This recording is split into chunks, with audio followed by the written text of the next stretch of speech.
नमस्कार, स्वागत है आपका। आप देख रहे हैं हमारी खास पेशकश लीगल हेल्पलाइन और मैं हूं आपके साथ अनंत। इस देश का लोकतंत्र इस देश की खूबसूरती का एक अभिन्न अंग है, जहां जनता का जनता के लिए जनता द्वारा शासन के एक सूत्र पर चलते हुए हर एक नागरिक को समानता के साथ स्वेच्छा से जीने का अधिकार दिया जाता है। लोकतंत्र की आत्मा संविधान को कहा जाना गलत नहीं होगा और इसी संविधान का प्रियम्बल यानी संविधान की प्रस्तावना भी समाज के हर व्यक्ति के लिए समता और न्याय की बात करती है। कानून हर समस्या के सही प्रारूप में समाधान के लिए मौजूद है, लेकिन सही जानकारी ना होने या कानूनी पेचीदगियों के चलते एक बड़ा हिस्सा समाज का सही समय पर न्याय हासिल करने में असमर्थ महसूस करता है। और इसी अंतर को खत्म करने के लिए इंडिया लीगल रिसर्च फाउंडेशन की इनिशिएटिव लीगल हेल्पलाइन में हम यहां मौजूद हैं, आपकी हर कानूनी समस्या में आपकी सहायता के लिए। और आज जिस विषय पर आपके सामने हम हैं वो है मनी लॉन्ड्रिंग से जुड़े हुए क्या है कानूनी प्रावधान। इसके साथ ही अगर आप किसी और भी तरह की किसी कानूनी समस्या से आप जूझ रहे हैं, कोई समस्या आपके जहन में है, तो भी आप हमारे इस खास कार्यक्रम के माध्यम से जुड़ सकते हैं। मनी लॉन्ड्रिंग से जुड़े हुए क्या प्रावधान है, आप सहायता के लिए हमें कॉल कर सकते हैं। स्क्रीन पर नंबर आपके लगातार फ्लैश हो रहे हैं। इस नंबर पर कॉल करके आप सीधे हम तक जुड़िए और बेहतर सहायता आप हमसे ले सकते हैं।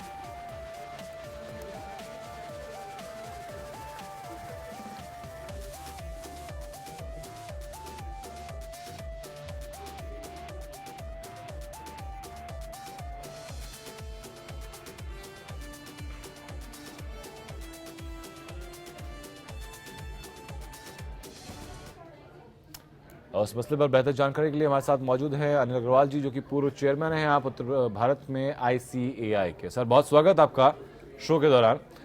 जब हम मनी लॉन्ड्रिंग सर शब्द सुनते हैं तो बहुत एक भारी शब्द हम लोगों को लगता है कि भाई बहुत कोई बड़ी चीज़ है। मैं समझना चाहूँगा आसान भाषा में आपसे कि मनी लॉन्ड्रिंग दरअसल है क्या? Money laundering, basically it is the money which is involved, which has been raised, which has been earned from a crime. And not every crime, only that crime which is a part of scheduled offence. There is a schedule attached to this act, and that is called scheduled offence. Means money which has been raised from a criminal activity which has been defined, which is part and parcel of the schedule, which is termed as a scheduled offence. So first thing, money raised from only that scheduled offence, not from every act or not from. It's not a evasion of tax. It's not anything. It's only money raised from criminal activity, which is a scheduled offence. And now a question arises: what process is called laundering? A process whereby we change the character of the receipt. A process whereby we change the basic character of the receipt. We clean the money. Tainted money को untainted banana. So that process is called laundering. So money laundering basically is a process where criminal money is involved.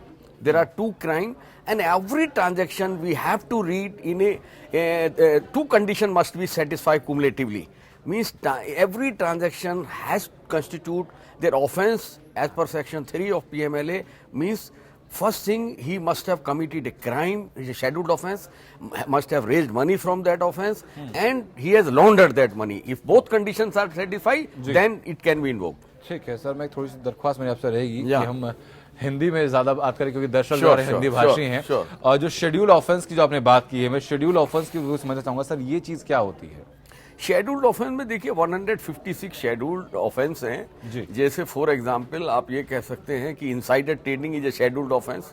जो capital market में insider trading होती है, manipulative device use होती हैं, जिनकी वजह से शेयर फ्लक्चुएट करके और आप उससे जो मनी रेज करते हैं, पब्लिक एक तरह से उससे चीट हो रही है। तो that if you have raise money, that is a scheduled offence and that is a money laundering process. And murder, crime, even conspiracy, so many other offences, they are included in this terrorist money. So all this is basically the intention of this legislation is to reduce the crime rate. And first time in 1989, a summit was held in Paris, and it was decided that how we can reduce the rate of crime, how this money laundering can be reduced, how we can prevent the money laundering rather than not to reduce but prevent. And in India, this act came into operation from 1st July 2005. Or now it is being developed now. ठीक है।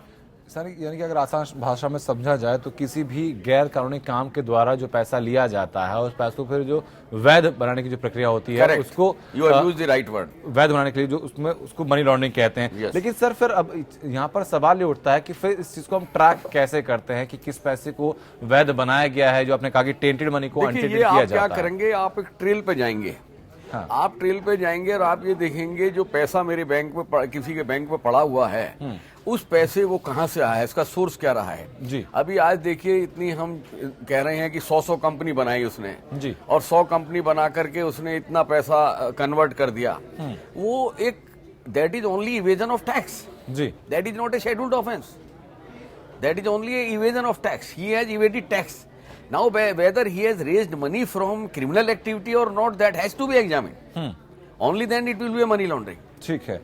यानी sir अगर यहाँ पे मैं एक छोटा सा डाउट अपना क्लियर करना चाहूंगा कि अगर किसी ने किसी भी अवैध तरीके से कोई पैसा कमाया है, अगर उस पैसे को कमाने के बाद वो गवर्नमेंट को डायरेक्ट टैक्स दे देता है तो क्या तभी भी वो पैसा अवैध रहेगा, तब वो वैध में कन्वर्ट हो जाता है? नो, पैसा वो अवैध ही रहेगा जी। क्योंकि गवर्नमेंट उसे अलाउ नहीं करती कि आप उस पर टैक्स दे करके, ऐसे तो एक चोर चोरी करेगा और 33% गवर्नमेंट को देगा तो क्या वो 67% वैध थोड़ी हो जाएगा? फिर तो आप इनडायरेक्टली कह रहे हैं कि ये चोरी अलाउ है, हाँ। डकैती अलाउ है, whereas it is a scheduled offence. ठीक है।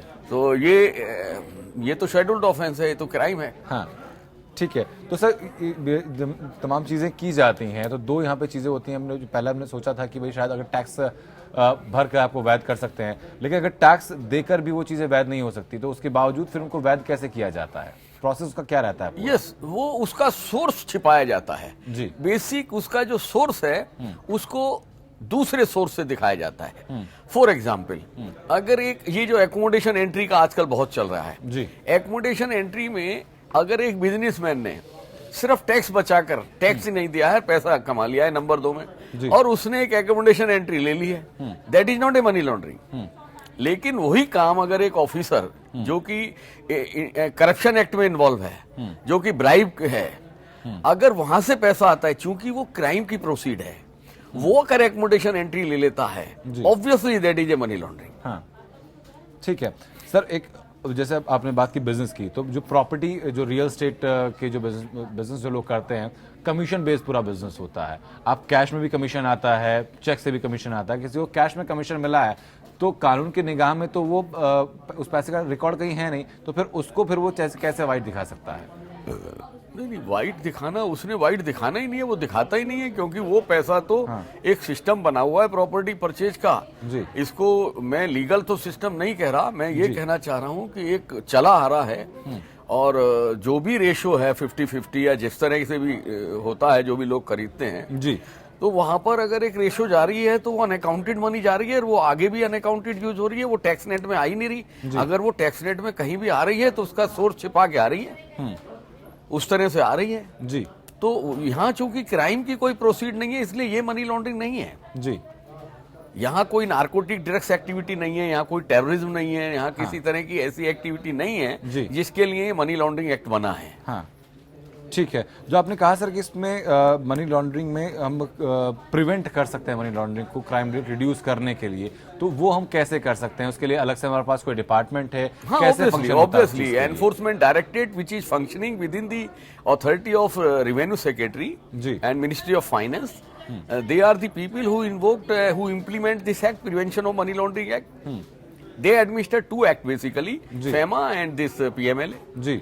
Enforcement Direct, it is abbreviated as ED.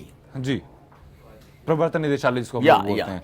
ठीक है। जो आपने 2 का जिक्र किया सर, फेमा का और prevention of money laundering act, 2 act का आपने जिक्र किया, इन दोनों में क्या फर्क होता है? दोनों को मैं अलग अलग तरीके से समझना चाहूंगा आपसे। दोनों अलग चीज हैं। फेमा में तो ये है कि when you are transacting across the border, obviously, and you have become NRI और you intend to become NRI, you are transacting with across border, you are transacting with a person who is living abroad. जी। So of course, or maybe even in India. So then FEMA is involved, whether you use the foreign exchange, you get the foreign exchange. So it is being regulated by RBI and then Enforcement Directorate. जी। is the final authority. ठीक है। और sir PMLA की जो बात हम लोग करते हैं, PMLA of course administered by directly, not by RBI, but is enforcement directorate only. And there are authority like enforcement directorate, then adjudicating authority, and then tribunal. And then there is a special court. A special court is the court which is designated court. Any district judge court can be designated additional district judge session. It can be designated as a special court in consultation with the chief justice of any state government.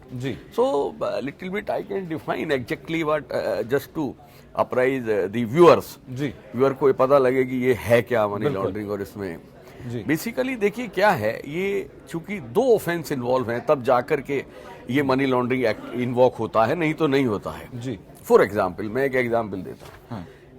एक आदमी है, उसने एक डकैती डालता है, एक चोरी कुछ भी उसने किया which is a scheduled offence, and he has 10 crore rupees, and he says कि साहब मैंने तो ये 10 करोड़ डकैती डाल के कमाया है।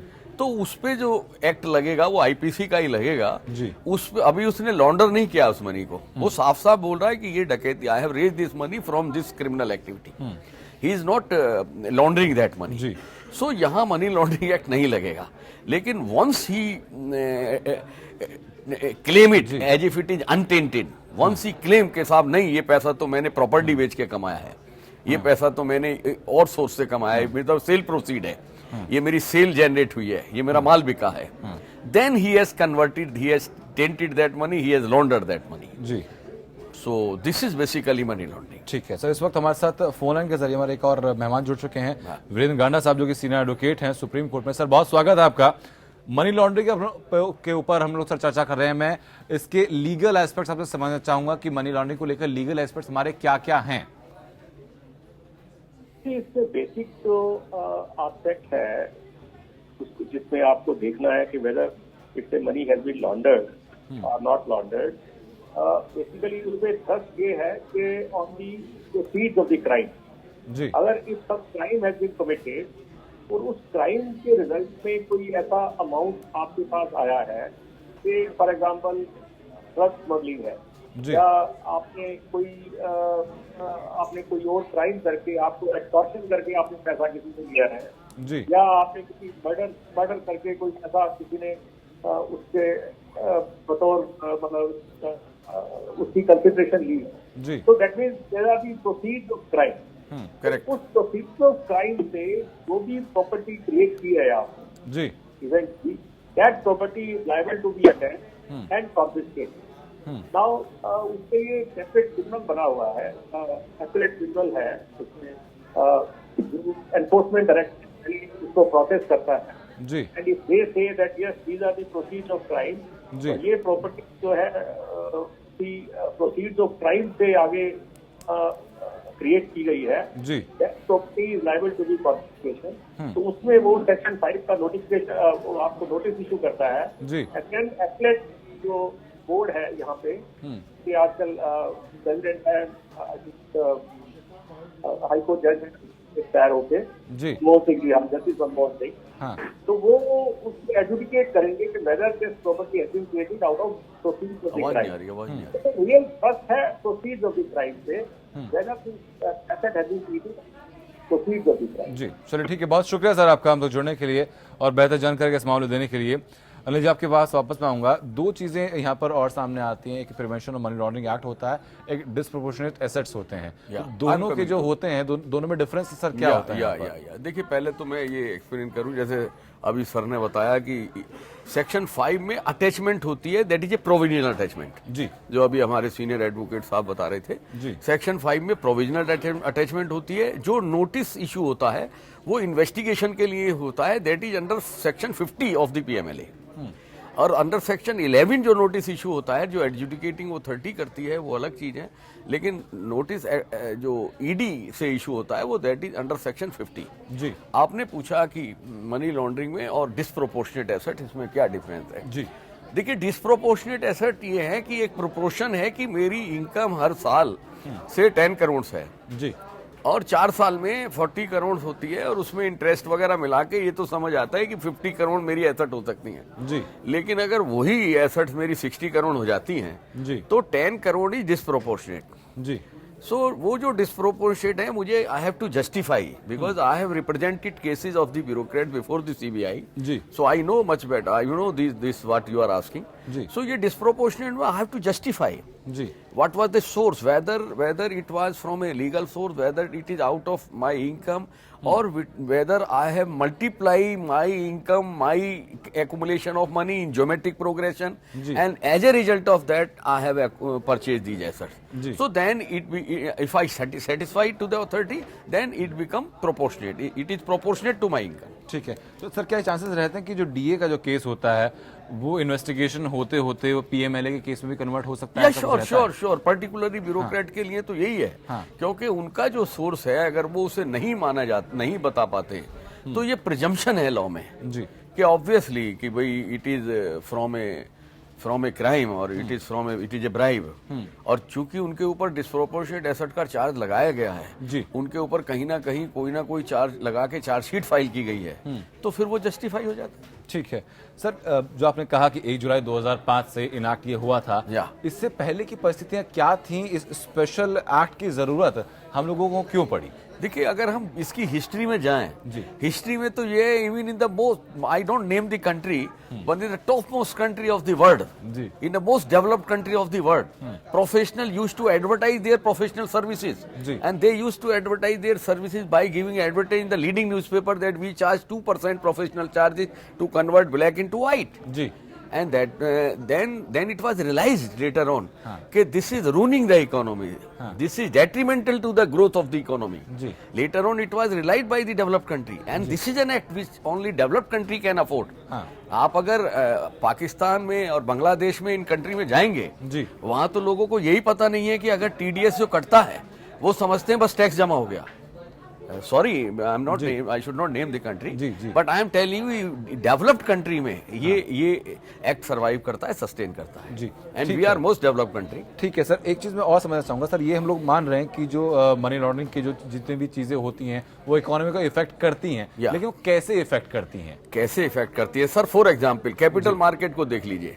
सपोज कैपिटल मार्केट में अगर मनी आ रही है, मनी आ रही है, और वो मनी आकर के उन्होंने एक पर्टिकुलर शेयर में लगाना शुरू कर दिया, और वो शेयर को एक उससे भी आगे ले गए जो उसकी एनएवी है ही नहीं। सपोज एक शेयर को उठा के वो 10 रुपए से 1000 रुपए ले गए, तो अल्टीमेटली जिस दिन भी वो माल बिकेगा वो शेयर फिर दोबारा से लौट के आ जाएगा। तो डेट्रीमेंटल इसलिए है कि जिन लोगों को पता नहीं है, जब वो लोग अगर किसी भी स्टेज पे एंटर करते हैं कैपिटल मार्केट में, तो दे विल बी लूजर। क्योंकि सपोज उन्होंने 1000 पे एंटर किया और वो बेच नहीं पाए, तो they will be loser, they will lose their money. तो it is basically detrimental to the growth of the economy जी, इट रूल्स द इकोनॉमी। ठीक है, तो so many examples I can give. बिल्कुल। इस एक्ट के इनैक्ट होने के बाद, असर में लाने के बाद, कितना डिफरेंस आपने देखा है कि जो पीएमएलए के जो केसेस रहे हैं, जो मनी लॉन्ड्रिंग के जो केसेस रहते थे, उनमें कमी आई है? कमी आई है, देखिए हमारे ऑफिसर्स जिनको नॉलेज है वो बहुत अच्छा काम कर रहे हैं एनफोर्समेंट डायरेक्टरेट में। आई मस्ट अप्रिशिएट, धीरे धीरे वो नॉलेज खुद भी गेन कर रहे हैं। बाकी बहुत जरूरत है इस समय बैंक ऑफिसर्स को ट्रेंड करने की जी, और गवर्नमेंट को ये चाहिए कि उनके सामने लेक्चर कराएं, उनको ट्रेनिंग दिलवाएं, हम लोगों की सर्विसेज यूज करें, और ऑफिसर्स को भी ट्रेनिंग दिलवाएं। इवन मैं तो कहूंगा आईआरएस ऑफिसर को भी ट्रेनिंग दिलवाएं कि मनी लॉन्ड्रिंग क्या चीज है, क्योंकि ये उनकी जुडिक्शन में नहीं आता, लेकिन उनके पास फंक्शनल अथॉरिटी है, वो इन्फॉर्म करते हैं ईडी को, दो उनके पास टीथ नहीं है, but they inform to the ED कि साहब इसमें मनी लॉन्ड्रिंग हुआ है, तो उनको नॉलेज होनी चाहिए। It is very relevant now it is. ठीक है, बैंक के जो आपने बात की सकते, बैंक से भी ये संभावना रहती है कि वहां से मनी लॉन्ड्रिंग की जा सकती है? सर बहुत ज्यादा रहती है। पीछे आपको मैं नाम नहीं लूंगा बैंकों का, कई बैंकों पे 500-500 करोड़ रुपए की पेनल्टी लगी है, उन्होंने पे की है कि साहब ये मनी लॉन्ड्रिंग में इन्वॉल्व थे, उन्होंने पे की है पेनल्टी अपना बिजनेस यहाँ सस्टेन करने के लिए, फॉरेन बैंक ने। तो बैंकों में पूरी संभावना है, और बैंकों को ये जानना बहुत जरूरी है कि मनी लॉन्ड्रिंग क्या है। इसी वजह से केवाईसी नॉर्म बने हैं जी। केवाईसी नॉर्म्स की अगर हम डेप्थ में जाएं तो उसके पीछे एनालॉजी यही है कि भाई वो सोर्स क्या आ रहा है। आप देखिए, आज एक मंथली रिपोर्ट बैंक भेजता है जो कस्टमर को कभी नहीं पता होता जी। वो यही कहता है कि ये जो इसमें अकाउंट में रिसीट्स आ रही हैं, क्या सस्पिशियस ट्रांजैक्शन हो रहे हैं, हाँ। क्या कोई नॉन जेन्युइन ट्रांजैक्शन हो रहे हैं जी, या पिछले साल के कंपैरिजन में कोई एबनॉर्मल ट्रांजैक्शन है, कोई सस्पिशन है, तो they report to the higher authority. एक बात मैं और बताना चाहूंगा, डिमोनेटाइजेशन के टाइम पे कई बैंक हमने देखे थे जहां पर कि फर्जी अकाउंट बनाकर भी उन अकाउंट से जो पैसा इधर उधर किया गया था, ब्लैक टू व्हाइट जिसको कि आम भाषा में हम लोग बोलते हैं। अगर और उत्तर प्रदेश में ही एक पॉलिटिशियन रहे हैं, उनका भी एक बैंक इस मामले में आया था जिनमें कि तकरीबन 4,500 फर्जी आईडीज लगाई गई थी, उन लोगों के अकाउंट क्रिएट करके वहां से पैसा ट्रांजेक्शन किया गया था। अगर किसी व्यक्ति की आईडी ऐसे गलत इस्तेमाल होती है और उसका नाम सर इसमें जुड़ जाता है तो वो फिर अपने आप को कैसे बचाए? देखिए इसमें क्या है सर, अगर बैंक वाले को देखें तो he is the person who is involved in money laundering जी, बट अदर पर्सन उनको अगर देखा जाए they may be involved, they may not be involved, क्योंकि खाली पुरानी करेंसी से नए करेंसी को एक्सचेंज करना ये कोई मनी लॉन्ड्रिंग नहीं है जी, ये मनी लॉन्ड्रिंग नहीं है। लेकिन अगर एक बैंक उसका अकाउंट खोल के इस तरह जो जालसाजी है, जो फर्जी है, जो इलीगल एक्ट है, वहां ये मनी लॉन्ड्रिंग हो जाता है बैंक मैनेजर के लिए। और चूंकि जो आदमी उसकी कनाइवन से कर रहा है जी, चाहे वो अपना पैसा बदल रहा है, वो इसलिए फंसता है, वो इसलिए फंसता है कि वो इनडायरेक्टली इन्वॉल्व है, इसलिए उस पर पीएमएलए लागू होता है। ठीक है सर, चलिए बहुत बहुत शुक्रिया सर आपका हम लोग जुड़ने के लिए, बेहतर जानकारी इस मामले में देने के लिए। और मैं उम्मीद करता हूं कि दर्शकों को काफी बेहतर जानकारी इस शो के दौरान हमारे मिली है। इंडिया लीगल सर्च फाउंडेशन की इनिशिएटिव लीगल हेल्पलाइन में फिलहाल सिर्फ इतना ही। ब्रेक लेना रुकेंगे, ब्रेक के बाद खबरें एपीएन पर लगातार जारी रहेंगी।